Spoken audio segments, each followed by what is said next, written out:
তো হযরত আলী রাদিয়াল্লাহু তাআলা আনহু এবং আম্মা জান আয়েশা রাদিয়াল্লাহু তাআলা আনহার মধ্যে একটা যুদ্ধ সংগঠিত হয়ে গেল, যেটাকে উটের যুদ্ধ বলা হয়। হযরত আয়েশা রাদিয়াল্লাহু তাআলা আনহা, ইনি কে বলেন তো? আল্লাহ রাসূলের স্ত্রী। তো আল্লাহ রাসূলের স্ত্রী, ইনি কিন্তু দুনিয়াতে জান্নাতের সার্টিফিকেট পেয়ে গেছেন। সুবহানাল্লাহ। আল্লাহ রাসূল বলছেন, আয়েশা তুমি হবে জান্নাতের সর্দারিনী, তুমি হবে জান্নাতের কি সর্দারিনী। সুবহানাল্লাহ। তো যিনি জান্নাতের সর্দারিনী, যাকে ঘোষণা দেওয়া হলো, উনি কি জান্নাতের সার্টিফিকেট পান নাই? অবশ্যই পেয়েছেন। আপনি আমি যখন পরীক্ষা দেই, মাস্টার ঠিকই বলে, আব্দুল্লাহ আমি জানি ঠিকই যে তুমি এবার পরীক্ষায় A+ পাবেই। আব্দুর রহিম আমি জানি, আমি তো তোমার ওস্তাদ, আমি জানি তোমার কোনোভাবেই পাশ করা সম্ভব নয়। এটা কিন্তু মাস্টার জানে। তো ইনি আর আমাদের ইসলামের চতুর্থ খলিফা হযরতে আলী রাদিয়াল্লাহু তাআলা আনহা, যিনাকে আসাদুল্লাহ আল গালিব বলে আখ্যায়িত করা হয়েছিল, অর্থাৎ আল্লাহর সিংহ। আসাদুল্লাহ আল গালিব মানে কি? আল্লাহর সিংহ বলে ওনাকে আখ্যায়িত করা হয়েছিল। উনি জান্নাতের সার্টিফিকেট পেয়েছেন দুনিয়াতেই। উনি হচ্ছেন আল্লাহ রাসূলের জামাতা। আল্লাহ রাসূলের কি জামাতা? ওসমান রাদিয়াল্লাহু তাআলা আনহু এবং হযরত আলী রাদিয়াল্লাহু তাআলা আনহু হচ্ছে আল্লাহ রাসূলের জামাতা, জামাই। এবং ওসমান রাদিয়াল্লাহু তাআলা আনহুকে জিন্নুরাইন বলা হয়, কারণ আল্লাহ রাসূলের 2 মেয়ে ওসমান রাদিয়াল্লাহু তাআলা আনহুর কাছে ছিলেন। সুবহানাল্লাহ। আল্লাহ রাসূলের কয় মেয়ে? 2 মেয়ে ছিলেন ওসমান রাদিয়াল্লাহু তাআলা আনহুর কাছে, আর 1 মেয়ে ছিলেন হযরত আলী রাদিয়াল্লাহু তাআলা আনহুর কাছে। তো হযরত আলী রাদিয়াল্লাহু তাআলা আনহু এবং আম্মা জান আয়েশা রাদিয়াল্লাহু তাআলা আনহার মধ্যে একটা যুদ্ধ সংগঠিত হয়ে গেল, যেটাকে উটের যুদ্ধ বলা হয়। যেটাকে বলা হয় উটের যুদ্ধ, আরবিতে বলা হয় মারাকাতাল জাবাল। মারাকাতাল জাবাল অর্থাৎ উটের যুদ্ধ। একটা মাসালাকে কেন্দ্র করে তাদের মধ্যে মতনৈক্য সৃষ্টি হয়ে গেল। মতনৈক্য সৃষ্টি হওয়ার পর হযরতে আয়েশা রাদিয়াল্লাহু তাআলা আনহা এবং তার সেনাবাহিনী এবং জুবাইরের নেতৃত্বে তার বিদ্রোহী সেনাবাহিনী এবং হযরতে আলী রাদিয়াল্লাহু তাআলা আনহুর নেতৃত্বে তার সেনাবাহিনীরা 2 প্ল্যাটফর্ম, 2 ভাগে দ্বিখণ্ডিত হয়ে গেল। মারাকাতুল জাবাল অর্থাৎ উটের যুদ্ধ। মারাকাতুল জাবাল বলতে উটের যুদ্ধ সংগঠিত হয়ে গেল, অর্থাৎ জিহাদ শুরু হয়ে গেল।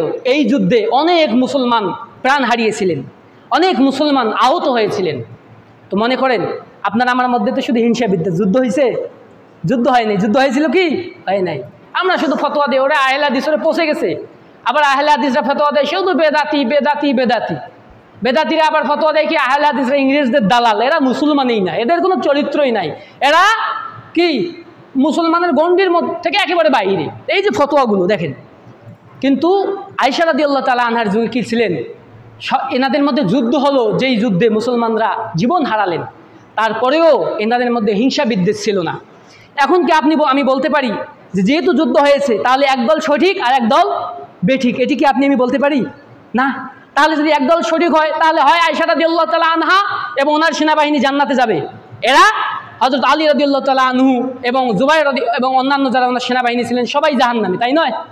অথবা ওরা যদি জাহান্নামে যায় তাহলে আয়েশা রাদিয়াল্লাহু তাআলা আনহা সরে এদের সবাই, জুবাইর সহ সবাই জাহান্নামে। এমনটি নয় কি? এমনটি কিন্তু নয়। ওরা সবাই ছিলেন জান্নাতের সার্টিফিকেট প্রাপ্ত সাহাবী এবং তাদের মধ্যে যুদ্ধ হলেন, কিন্তু মনে কোনো হিংসা বিদ্বেষ ছিলেন না। পরবর্তীতে যখন তারা নিজেদের ভুলটা বুঝতে পারলেন, আল্লাহর কাছে ক্ষমা চাইলেন, আল্লাহ রাব্বুল আলামিন তাদেরকে ক্ষমা করে দিলেন। বলেন সুবহানাল্লাহ। তো এরকম মতভেদ আপনার আমার মধ্যে থাকবে, এটা স্বাভাবিক। তো সব মতভেদকে উপেক্ষা করে যদি আপনি বলতে পারেন উনি হচ্ছে আমার মুসলমান ভাই, সে যে মাযহাবের হোক, যে কান্ট্রির হোক, উনি আমার ভাই, তাহলে আপনার আমার অন্তরে কোনো হিংসা বিদ্বেষ থাকবে না। হিংসা বিদ্বেষ মুক্ত জীবনযাপন যদি করতে পারি, তবেই আপনি আমি সফলতার দ্বার প্রান্তে পৌঁছতে পারবো। আল্লাহ রাব্বুল আলামিন আমাদের সকলকে সফলতার সর্বোচ্চ মাকাম দান করুন। সকলে বলি আল্লাহুম্মা আমিন। আমি এটা এই জন্য বলতেছি জোরালোভাবে যে আপনি আমি আসলেই মানুষ এবং আমাদের অন্তরটা হিংসা বিদ্বেষ দিয়ে ভরা। মাযহাবগত দিক তাকলিদ রয়েছে, মাসালাগত দিক থেকে অনেক ভেদাভেদ রয়েছে। এটা শুধু আপনার আমার জীবনে নয়, আমি এটা শুধু বোঝাতে চাচ্ছি যে আপনাকে আমাকে কঠোরপন্থী হওয়া যাবে না। আপনি যদি কোনো একটা মাযহাবের অনুসরণ করেন, ওই মাযহাবের উপর আপনি তাকলিদ করবেন না, অন্ধ অনুসরণ হবেন না। আমাদেরকে মধ্যম পন্থা অবলম্বন করতে হবে। সবাই আমার ভাই, সবাই আমার কি ভাই। কেউ নাভির নিচে হাত বাঁধতেছে, উনিও আমার ভাই। কেউ বুকের উপরে, উনিও আমার ভাই, মুসলিম ভাই। এটা কেন বলতেছি? এই বিষয়ে আমাদের হিংসা বিদ্বেষটা অনেক বেশি। তো আমি যে কথাটি আপনাদের উদ্দেশ্যে বলতে চাই, আমরা সকলেই ভাই ভাই। আমাদের মধ্যে ফিতনা ফাসাদ রয়েছে, মাসালাগত পার্থক্য রয়েছে, কিংবা পারিবারিক সূত্রে আমাদের অনেক পার্থক্য রয়েছে, কিন্তু আমরা যেন হিংসাটাকে পুষে না রাখি। হতে পারে আপনার আমার মধ্যে অনেক হিংসা বিদ্বেষ থাকে, না থাকে? তো আমরা তো মানুষ, মানুষ তো ভুল হওয়াটা কি স্বাভাবিক, তাই নয়? মানুষ আল্লাহ তাআলার কাছে ভুল করবে, আবার আল্লাহ তাআলার কাছে ক্ষমা চাইবে, আল্লাহ তাআলা মাফ করবেন, সুবহানাল্লাহ। এবং মানুষে যদি আমরা কোনো বিষয় নিয়ে আমাদের যদি মন কষাকষি হয়ে যায়, আমাদের যদি বিচ্ছেদ ঘটে, তো আমরা 3 দিনের মধ্যে চেষ্টা করব ভাইকে সালাম দিয়ে মুসাফা করব, দরকার পড়লে কোলাকুলি করব, ভাইয়ের সঙ্গে কথা আদান প্রদান করব। এটা হচ্ছে মুসলিমের একটা অনেক বড় চরিত্র। এটা যদি আমি করতে পারি, তবে আমি সম্পূর্ণ একজন খাঁটি মুমিনের খাতায় নাম লেখাতে পারবো ইনশাআল্লাহ। সম্মানিত উপস্থিতি, এজন্য আমাদের পরিবর্তন হওয়াটা দরকার। আল্লাহ রাব্বুল আলামিনের রাসূলকে ভালোবাসা দরকার।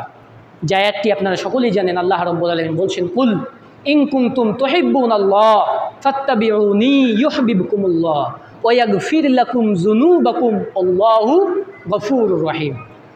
মহাবিশ্বের মহাবিশ্বয়ে মহাগ্রন্থ আল কোরআনুল কারীমের 3 নম্বর সূরা, সূরা আলে ইমরান 3 নম্বর পারা 13 নম্বর লাইনের 31 নম্বর আয়াত। এটি আল্লাহ রাব্বুল আলামিন বলেছেন, কুল ইন কুনতুম তুহিব্বুনাল্লাহ, হে নবী আপনি আপনার উম্মতদেরকে বলে দিন যারা আল্লাহ রাব্বুল আলামিনকে ভালোবাসতে চায়, ফাত্তাবিউনি, ও হে যারা তোমরা আল্লাহকে ভালোবাসতে চাও তারা আমার অনুসরণ করো, আমার অনুকরণ করো। তাহলে কি হবে? ইউহিব্বুকুমুল্লাহ, আল্লাহ তাআলাই তোমাদেরকে কি করবে? ভালোবাসবে। আর আল্লাহ তাআলা যদি কোনো মানুষকে ভালোবাসে, ওয়া ইয়াগফির লাকুম, আল্লাহ তাআলা তার জীবনের গুনাহগুলোকে আর তার জীবনের পাপগুলোকে গুনাহগুলোকে, ওয়া ইয়াগফির লাকুম যুনুবাকুম, তার জীবনের সব গুনাহগুলোকে মাফ করবে। বলুন সুবহানাল্লাহ। আল্লাহ হচ্ছে গফুরুর রহিম, রহমানুর রহিম। আল্লাহু গফুরুর রহিম, আল্লাহ হচ্ছে পরম করুণাময়, অসীম দয়ালু। আল্লাহ তাআলা ক্ষমা করনেওয়ালা, আল্লাহ তাআলা ক্ষমাকে ভালোবাসেন।